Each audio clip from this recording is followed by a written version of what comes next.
Shalom, saudara yang kekasih di dalam nama Tuhan Yesus Kristus. Tak lama lagi kita akan merayakan Natal. Tak lama lagi gegap gempita itu akan sangat terasa. Jangankan di bulan Desember, bulan sebelumnya pun kita sudah sibuk dengan segala persiapan, bukan hanya gereja, toko, industri menjadi sangat luar biasa. Tetapi sekaligus itu justru menjadi hal yang menyenangkan sekaligus menyedihkan karena memerangkap kita di sana. Nah, saudara, Natal juga harus dipikirkan bukan hanya terjadi di kekinian atau di momentum pada 2000 tahun yang lalu ketika Yesus lahir, datang ke dalam dunia menjadi sama dengan manusia. Tetapi ada nun jauh di sana, sebuah prakarsa Allah yang luar biasa telah mempersiapkan Natal bagi saudara dan saya. Nah, apa yang dikatakan di dalam kitab Kejadian, ini perlu untuk kita pikirkan sama-sama, saudaraku. Di dalam kitab Kejadian pasal yang ketiga, ayat 15, demikian firman Tuhan. Kejadian 3 ayat 15. Aku akan mengadakan permusuhan antara engkau dan perempuan ini, antara keturunanmu dan keturunannya. Keturunannya akan meremukkan kepalamu, dan engkau akan meremukkan tumitnya. Saudaraku, ini menjadi sangat menarik karena ada sesuatu yang terjadi nun jauh di sana, di Taman Eden. Nun jauh di sana ketika manusia hidup diciptakan di dalam kekekalan sampai kemudian manusia jatuh ke dalam dosa. Maka jikalau manusia memakan buah, Tuhan sudah berkata, engkau akan mati. Dan Adam pun menjadi mati. Manusia mati. Pertama, mati rohani, putus hubungannya dengan Allah. Ia tidak lagi mempunyai kemampuan rohani untuk mencari Allah, untuk mengerti Allah. Itu menjadi hakikat manusia berdosa. Sehingga usaha seperti Menara Babel mau cari Tuhan, hasilnya hanya kekacauan. Ini ironi dari agama. Tetapi sebaliknya, saudara yang kekasih, manusia juga mati secara jasmani. Hanya ada dalam proses sehingga dia dimakan oleh waktu menuju kepada ketuaan, sehingga pada titik dari waktu ia berakhir di dalam kematian. Nah, itu menjadi titik akhir daripada manusia. Sakit penyakit datang dan silih berganti dalam kehidupan manusia. Keberdosaan menurunkan kualitas hidup manusia. Coba pikirkan saja semacam satu perbandingan penurunan kualitas hidup manusia. Zaman Adam orang berumur sampai 1000 tahun. Ini saya bulatkan saja. Lalu zaman Nuh dikatakan manusia akan berumur 120 dan Musa menjadi ujungnya. Lalu Musa juga berkata bahwa manusia di kemudian akan hidup hanya 70 tahun. Sisanya hanya kesusahan. Selebihnya hanya bonus. Artinya apa? Artinya bahwa ada satu degradasi yang sangat tajam. Dari 1000 ke 120 ke 70. Itulah hidup manusia. Tetapi saya mau bicara bukan itu. Saya tidak sedang berbicara alam, saya tidak berbicara ekosistem dan lain-lain yang juga memang dibicarakan di Alkitab. Tapi saya lagi mau bicara bahwa ketika manusia jatuh ke dalam dosa, porak-poranda, masa depan menjadi gelap. Yang menjadi menarik, saudara-saudaraku, adalah di tengah keberdosaan dan hukuman yang Tuhan jatuhkan kepada manusia, mati dalam kerohanian, juga mati di dalam jasmani, Tuhan memberikan harapan yang sangat hebat. Ia memberikan satu janji, pengharapan yang sangat luar biasa, dan itulah janji Natal. Jadi janji Natal sudah ada sejak dulu kala, ketika manusia jatuh ke dalam dosa di Taman Eden. Sehingga Tuhan sesudah menghukum ular, menghukum manusia, tetapi juga memberikan harapan. Harapan itu adalah bahwa keturunan ular dan keturunan perempuan itu, yaitu manusia, akan terjadi pertarungan terus-menerus di dalam kehidupan. Sehingga keturunan ular yang kemudian kita sebut setan atau iblis, kemudian akan menghantam keturunan manusia yang kemudian masuk ke dalam garis turun-temurun melalui bangsa Israel sampai kepada Yesus yang datang dari suku Yehuda. Nah, dari sanalah kemudian saudara yang kekasih, kita mengetahui bagaimana Yesus kemudian menggenapi janji daripada Kejadian 3 ayat 15 sehingga terjadilah Natal. Jadi Natal adalah sebuah janji yang diaktualisasikan oleh Allah sendiri. Janji yang direalisasikan Allah sendiri. Janji yang berlangsung ribuan tahun secara luar biasa. Dari Abraham kemarin kita bisa hitung, tapi dari Adam kemarin sulit untuk menghitung karena tidak persis kita tahu sebetulnya Adam itu berumur berapa waktu jatuh ke dalam dosa. Ya. Nah, itu kita tidak ngerti, nah itu kita simpan sedikit karena itu menjadi sesuatu yang terbuka ruang untuk berbagai pendapat. Tetapi menjadi penting untuk kita pikirkan, nun jauh di sana Yaitu ukurannya sejak manusia pertama sebelum mereka mempunyai anak sudah ada janji. Yaitu ketika mereka dihukum ada sekaligus diberikan harapan. Alangkah luar biasanya cinta kasih Tuhan. Karena Tuhan tidak punya kewajiban mengasihi manusia pada waktu itu. Tuhan hanya punya satu kewajiban, menghukum manusia. Membinasakan manusia karena manusia sudah melanggar. Tetapi kemudian dia membuat satu desain yang sangat menarik. Sebuah rancangan Natal yang sangat luar biasa. Nah jadi kita mesti memikirkan Natal itu nun jauh ke sana.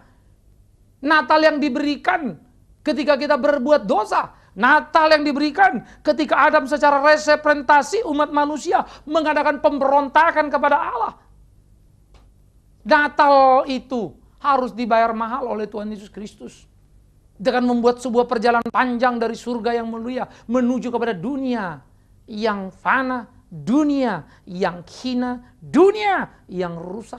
Maka surga mulia ditinggalkannya, kekekalan ditinggalkannya, segala apa yang menempel pada dia sebagai Allah yang hidup, rela dilepaskannya, rela ia membatasi dirinya untuk datang ke dalam dunia buat saudara dan buat saya. Sehingga Natal sebuah rancang bangun yang sangat panjang. Natal sebuah perjalanan yang sangat luar biasa. Natal sebuah kerelaan yang tak terbilang. Natal dirancang justru dalam keberdosaan dan pemberontakan. Nah kalau kita mengerti makna ini, kalau kita mengerti latar belakang ini, pasti kita akan bersorak-sorai dan sangat bersyukur untuk Natal itu. Karena itulah para nabi, karena itulah para rasul mengalami gegap gempita dalam hidup mereka. Nabi punya pengharapan yang kuat akan janji Sang Mesias. Nabi punya pengharapan yang kuat akan datangnya Sang Juru Selamat. Rasul menjadi puncak penantian. Mereka merasakan dan menjadi saksi penggenapan. Mereka berkisah tentang Natal yang luar biasa. Yesus yang lahir di kehinaan supaya kita yang hina boleh menjadi mulia. Yesus yang mulia lahir di kehinaan supaya kita yang hina boleh mulia. Yesus yang Allah yang tidak terbatas datang ke dalam dunia menjadi sama dengan manusia supaya kita bisa punya harapan di dalam kekekalan. Ini pemikiran-pemikiran ketat di dalam kekristenan. Karena itu memang patut disayangkan karena banyak orang Kristen terjebak hanya pada kulit-kulit memahami Natal. Padahal kita perlu masuk ke dalam. Saya tidak cukup waktu lewat tempat ini untuk berbicara pada saudara secara lebih mendalam lagi. Sehingga kita mengambil pikiran rata-rata. Karena lebih mendalam perlu sebuah diskusi yang panjang, merasakan kehangatan, kekuatan, kedahsyatan daripada Natal itu sendiri. Nah jadi saudara-saudara, nun jauh di sana dalam bilangan waktu, ribuan tahun yang silam, Natal sudah dirancang. Digenapi kemudian, penggenapan harus dipahami dalam perspektif persiapan yang luar biasa itu. Sehingga kita bisa menikmati betapa Natal itu sebuah janji yang digenapi. Mestinya kita ngerti janji Allah yang seperti itu. Jangan cuma janji yang kita pikirkan nanti kalau saya sakit sembuh, saya miskin jadi kaya. Itu menjadi murahan sekali. Mestinya kita punya pengharapan janji yang menyelamatkan. Maka kalau janji Tuhan sudah jadi milik kita, menyelamatkan hidup kita. Jangankan sakit, mati pun bukan apa-apa. Jangankan miskin, sengsara pun bukan masalah. Itu sebab para nabi, Yesus sendiri, para rasul, daya tahannya luar biasa. Hidup mereka tidak semegah, tidak semewah kita, bukan? Saya seringkali malu dengan realitas seperti ini dan terus bergumul. Saya pun seringkali menjadi orang yang takut kepada kesulitan di waktu mendatang. Sehingga itu menjadi perenungan saya. Waduh, mestinya saya tidak boleh begitu. Saya ini kan sudah percaya Tuhan. Mestinya di mana? Kugugatlah diriku, saudaraku. Aku ini mau kemana ini? Nah, di sini perlulah kita pikirkan tentang Natal dengan latar belakang yang kental, janji yang digenapi yang sangat mahal harganya, janji yang digenapi yang sangat luar biasa nilainya. Itu Natal. Karena itu semangat dan gairah hidup kita harus dibangunkan. Jangan menjadi orang yang cengeng menghadapi kehidupan. Kalau janji sudah digenapinya dengan harga yang sangat mahal, masa sih kita cengeng untuk menjalaninya? Merengek-rengek minta ini dan itu dengan alasan Tuhan akan memberikannya. Padahal yang Tuhan minta sudah jelas. Padahal yang Tuhan mau sudah jelas. Karena itu pada waktu dia berkata, kalau kau mau ikut aku, sangkal dirimu, pikul salibmu, ikut aku. Betapa hebatnya orang-orang Kristen, bukan? Tetapi kita lari dari sana. Kita tidak bicara itu. Kita tidak lagi mau melihat itu. Kita tidak mampu untuk kembali mengingat betapa semangat Natal lebih daripada sekedar iming-iming seperti itu. Betapa semangat Natal lebih daripada sekedar apa yang biasa kita diskusikan sekarang ini. Semangat Natal yang menggugah tiap orang percaya untuk dibangunkan imannya, memandang ke depan, hidup sesuai dengan kehendak Tuhan. Bertanding dalam sebuah keunggulan kehidupan di dalam dunia ini. Betapa luar biasanya. Saudara-saudaraku, kalau kita mengambil dalam konteks dunia, dunia sedang menuju kepada titik kehancurannya. Tak akan ada yang bisa mencegah. Para saintik berkata, jutaan tahun lagi bumi meledak. Efek panas bumi tidak mungkin bisa dicegah. Silakan orang berdiskusi. Paling bisa memperlambat. Kenapa? Mau bagaimana Anda berdiskusi tentang panas bumi? Pola hidup kita sudah gila-gilaan. Apakah kita bisa hidup tanpa mobil? Apakah kita bisa hidup tanpa energi? Oh, cari energi alternatif. Baik. Energi alternatif hanya muncul karena misalnya kita sudah menghabiskan minyak bumi, kita pikirkan alternatif. Habis alternatif apalagi? Maka kita akan merusak seluruh sistem dalam alam semesta. Penduduk bumi bertambah, tanah sudah pasti berkurang karena akan ditempati. Air semakin langka karena tak lagi mampu mencukupi. Dan hidup kita yang cenderung serakah, tidak peduli yang lain. Itu sangat mengerikan. Makanya dalam situasi zaman seperti itu, masa depan yang tidak menentu, situasi zaman seperti itu, kesulitan yang semakin luar biasa. Mestinya perspektif Natal bisa menolong kita melihat ada harapan yang luar biasa. Kalau saja dunia hidup dalam semangat yang sama. Dunia boleh melihat bagaimana Allah merancang karya yang luar biasa. Dunia boleh belajar bagaimana dia sudah mengubah hukuman menjadi pengharapan. Dengan begitu kita belajar mengendalikan diri kan. Kita memakai secukupnya, hidup secukupnya. Maka akan ada harapan, akan ada perbaikan terhadap bumi. Akan ada persediaan yang cukup. Tetapi memang gaya hidup sudah sulit untuk dicegah. Nah mestinya kalau kita orang percaya, nah kita belajar dari Natal untuk menemukan gaya hidup yang pas kayak apa ya. Oh berkecukupan. Berterima kasih. Toh apa sih yang mau kita lagi lebih misalnya ya? Toh harusnya kita mati sekarang hidup. Toh harusnya kita dibinasakan sekarang diberi jaminan kekekalan. Kenapa? Karena apa yang Yesus Kristus kerjakan. Maka sebaliknya kalau memang, sekali lagi kalau memang kita adalah orang yang diceritakan dalam Kejadian 3 ayat 15 yang menerima janji keselamatan lewat Natal, mestinya semangat itu mengingatkan kita. Supaya hidup kita kembalikan untuk melakukan apa yang menjadi kehendaknya, bukan? Alangkah hebatnya. Sehingga di situ ada satu connecting yang sangat menarik. Karena sikap hidup yang didasari pada semangat Natal akan mengubah cara hidup yang menyelamatkan masa depan dunia. Wow, luar biasa sekali. Kalaupun dunia rusak, dia akan rusak terhormat. Tapi bukan rusak karena keserakan hidup manusia. Karena di sana ada yang luar biasa. Perang, kebencian, kedengkian akan merosot dan tiada. Karena manusia belajar dari belas kasihan, pengampunan yang Tuhan ajarkan di Taman Eden. Natal menjadi penggenapannya. Natal menjadi keindahan yang luar biasa, bukan? Nah jadi kita mesti memahami latar belakang Natal dengan cara yang tepat. Sehingga kita mengerti Natal dengan cara yang tepat pula. Dan menyikapi, menghidupi Natal yang menghidupi kehidupan kita, semangat kita. Sehingga kita muncul menjadi orang yang tepat pula di tengah dunia yang kacau balau.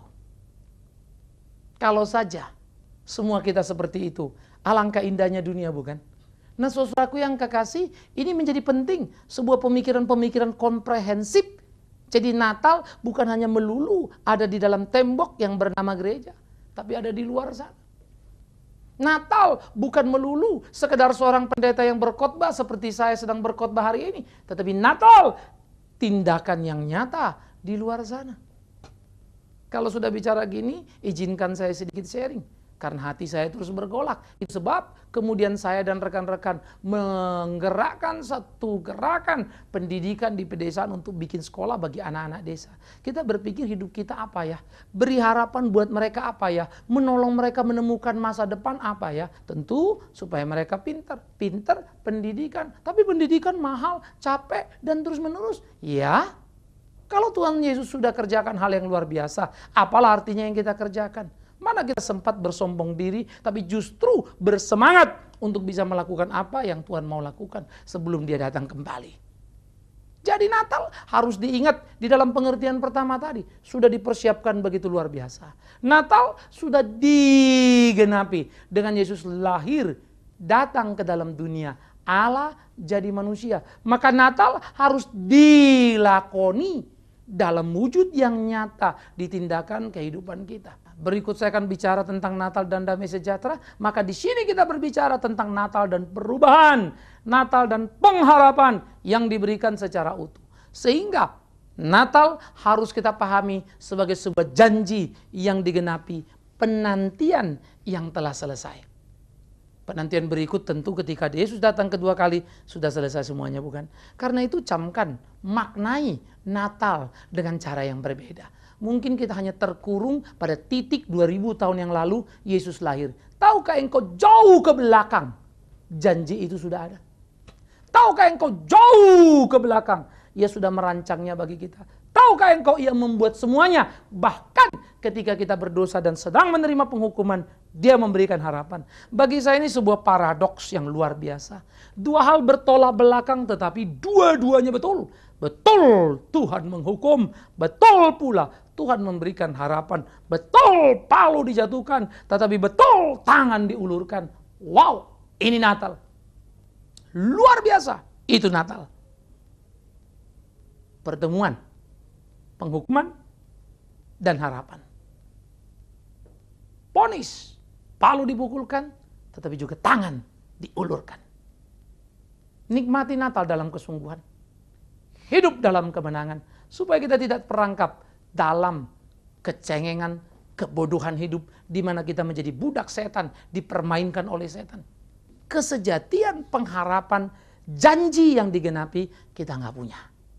Karena itu, saudara-saudaraku, menjadi penting kita menyikapi dengan sungguh-sungguh untuk melahirkan manusia unggul dalam hidup ini. Maka engkau yang di tengah kesulitan, kepahitan, kegetiran, bagimu Natal adalah apa? Harapan, bukan? Saya sulit, Pak, saya dihukum. Ingat, di sana ada harapan. Kalau Tuhan memukulmu, engkau mengalami kesulitan, menangis, Ia mengulurkan tangan bagimu, penuh cinta kasih. Kalau Tuhan masih mau pukul engkau, itu berarti Dia cinta. Tapi kalau Tuhan sudah tidak peduli, biarkan engkau berhasil dalam dosa-dosamu, itu berarti engkau sedang menuju jalan binasa. Stop. Maka Natal jadi momen penting untuk kita berhenti. Lalu ingat, iya loh, aku ini orang berdosa, mestinya binasa. Tapi ditolongnya. Iya loh, aku ini payah, mestinya hancur dalam hidupku, tetapi diampuninya. Natal. Ia melawat hidup kita. Natal, Ia menggenapi janjinya. Ingat janji Allah, ingat Natal. Perhatikan sekali lagi. Ingat janji Allah, ingat Natal. Jangan cuma ingat janji Allah, lalu kok ingat cuma dapat ini, dapat itu, dan seterusnya. Awas, jangan recehan. Awas, jangan murahan. Karena kalau kau memiliki semangat Natal, engkau sudah memenangkan kehidupan. Karena ada perubahan yang dahsyat di sana. Selamat menemukan makna Natal. Menghidupinya dan berbahagialah di sana. Puji Tuhan. Tuhan menolong saudara. Tuhan menolong saya. Tuhan memberkati kita. Amin. Kita berdoa, saudara yang kekasih. Bapa di dalam surga, kami bersyukur, kami berterima kasih untuk cinta kasih-Mu dalam hidup kami. Janji dalam kekekalan Kau berikan menjadi milik kami di kesementaraan. Kami yang berdosa, Yesus menjadi janji yang digenapi, datang ke dalam dunia untuk menolong kami, orang yang bersalah. Terima kasih untuk semuanya. Ajarkan kami mengingat paradoks-paradoks Natal. Ketika penghukuman dijatuhkan, ada pengharapan dijanjikan. Ketika vonis palu itu menggema, ada tangan yang diulurkan. Ya Tuhan, Tuhan kami, ajar kami mengerti makna sejati dari Natal ini. Demi Yesus Kristus Tuhan, penggenapan janji, Natal yang sejati. Kami berdoa, kami mengucap syukur. Dan biarlah Tuhan sendiri menyatakan berkat kepada setiap saudara dimanapun mereka ada. Biar Engkau balut hati yang luka, Kau hibur hati yang susah. Dan mereka yang putus asa, biar melihat pengharapan tampak nyata. Sehingga kehidupan menjadi indah. Tak ada alasan untuk menghabisinya. Tak ada alasan untuk marah dan berkeluh kesah. Terima kasih. Tapi ingatkan pula kami akan janji yang sejati. Tak hanya janji-janji murahan yang kami teriakkan sehingga kami hilang kesejatian makna Natal itu. Terima kasih Tuhan, terpujilah nama-Mu kekal selama-lamanya. Amin. Jika aku berada dalam kesesakan, Engkau mempertahankan hidupku ini, dan tangan kanan-Mu menyelamatkan aku. Yesus akan menyelesaikan bagiku.